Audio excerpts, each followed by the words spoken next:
संदीप ने अपनी माँ के कहने पर गांव में शादी कर ली थी। लड़की का नाम था सुनीता। माँ का कहना था एकदम मॉडर्न बहू नहीं होनी चाहिए, लेकिन उन्हें नहीं पता था कि गांव से आने वाली बहू सुंदर सुशील तो होगी और उसको गांव से बाहर भी निकाल लाएंगे, लेकिन उसके अंदर का गांव कैसे बाहर निकलेगा। शादी के कुछ दिन बाद, माँ, टिफिन तो देना जरा। बेटा अब तो स्कूल नहीं ऑफिस जाता है, माँ से नहीं अपनी बीवी से टिफिन मांगा कर। ओके माँ। सुनीता, टिफिन ले आओ। 1 किलो टिफिन, इसके अंदर पिस्ता डाल दिया है। पिस्ता? पिस्ता क्यों? सास जी ने बोला था ना कि आपको पिस्ता बहुत पसंद है।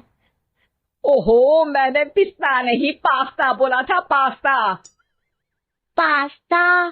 कहीं होता है पास्ता? अरे बेटी तू रहने दे, मैं बना दूंगी।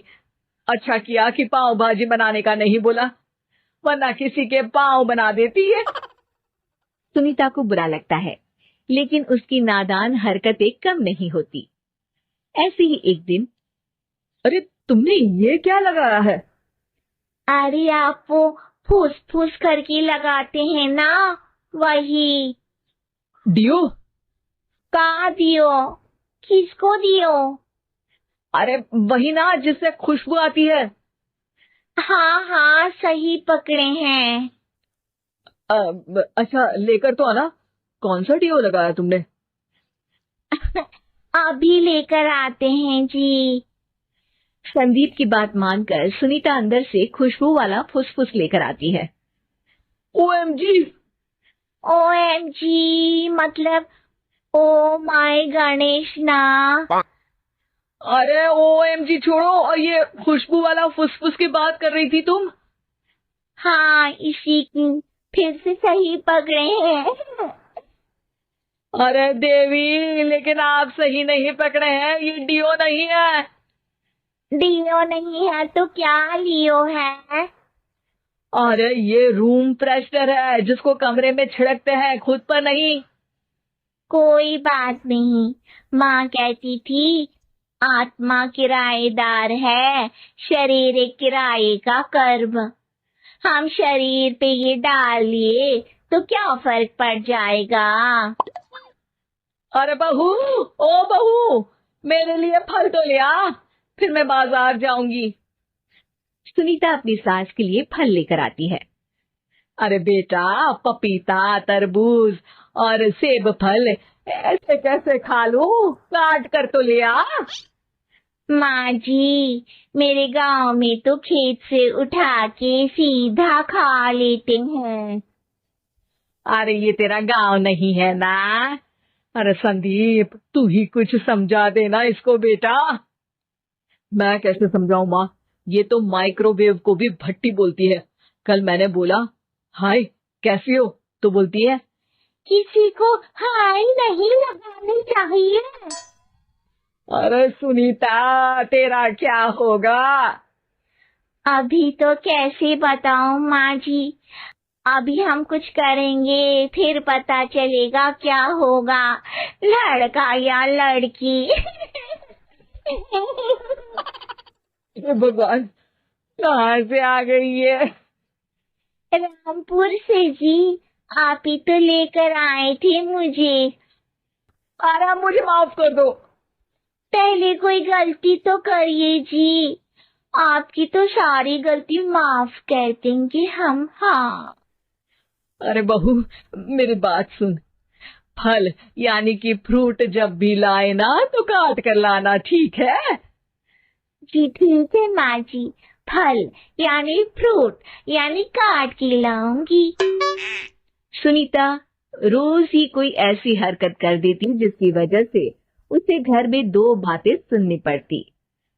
एक दिन, माँ, मेरे बॉस घर पर आने वाले हैं शाम को। उनका बर्थडे है, फैमिली साथ नहीं रहती उनके, तो यही पार्टी कर लेंगे। उनको अच्छा लगा तो शायद मेरा प्रमोशन भी हो जाएगा। मैं ना फ्रूट केक लाकर फ्रिज में रख दूंगी और तेरे साथ आज खाना मैं बनाऊंगी। ताकि जब साहब आए तो खाने में कोई गड़बड़ ना हो। शाम को जब सारी तैयारियां हो जाती है, संदीप के साथ बड़े साहब भी घर आते हैं। आप फ्रूट केक तो ले आना बहू, फिर खाना खाएंगे। और इस सब की क्या जरूरत थी? आपने बुलाया वही काफी है। सर, आपका परिवार शहर में नहीं है तो हम ही आपके परिवार जैसे हैं सर। इतने में ही सुनीता फ्रूट केक लेकर आती है और बड़े साहब की टेबल पर रख देती है, और जैसे ही केक के ऊपर का बॉक्स हटाती है, ओह, ये क्या है? केक तो फटा हुआ है। मैं तो ऐसा नहीं लाई थी। आप मुझे शाबाशी दे सकती है माँ जी, मैंने ही केक काट दिया। आपने कहा था ना, फल यानी फ्रूट यानी हमेशा काट के लाना। तो फ्रूट केक भी तो फ्रूट ही है ना, तो मैंने पहले ही काट लिया। हूं ना मैं समझदार। अरे बहू, ये क्या किया? केक हमेशा वही काटता है जिसका जन्मदिन होता है। तुझे एक बात भी समझ नहीं आती, एक नंबर की बेवकूफ है। पूरा माहौल बिगड़ चुका था। संदीप को लगने लगा था कि साहब उसे प्रमोशन तो दूर की बात है, कहीं डिमोशन ना दे दे। लेकिन साहब बीच में ही बोल पड़ते हैं। अरे कोई बात नहीं, ये इनकी बेवकूफी नहीं है, इनका भोलापन है। बेटा आप कहाँ से हो? रामपुर गांव से। अरे वाह, गांव से? फिर तो आपके गांव में ताजे फल और सब्जियां मिलते होंगे। हाँ सही पकड़े हैं, हम तो काटते भी नहीं, सीधा खा लेते हैं। मैं ना एक बार तुम्हारे गांव घूमने जरूर चलूंगा। क्यों संदीप, ले चलोगे ना? मुझे गांव घूमना बहुत पसंद है। बस क्या था, संदीप और सास दोनों खुश हो गए, क्योंकि साहब को सुनीता ने गांव की बात करके खुश कर दिया था। अब संदीप का प्रमोशन अच्छा था। शिक्षा, कभी भी किसी भी गलती पर घबराना नहीं चाहिए।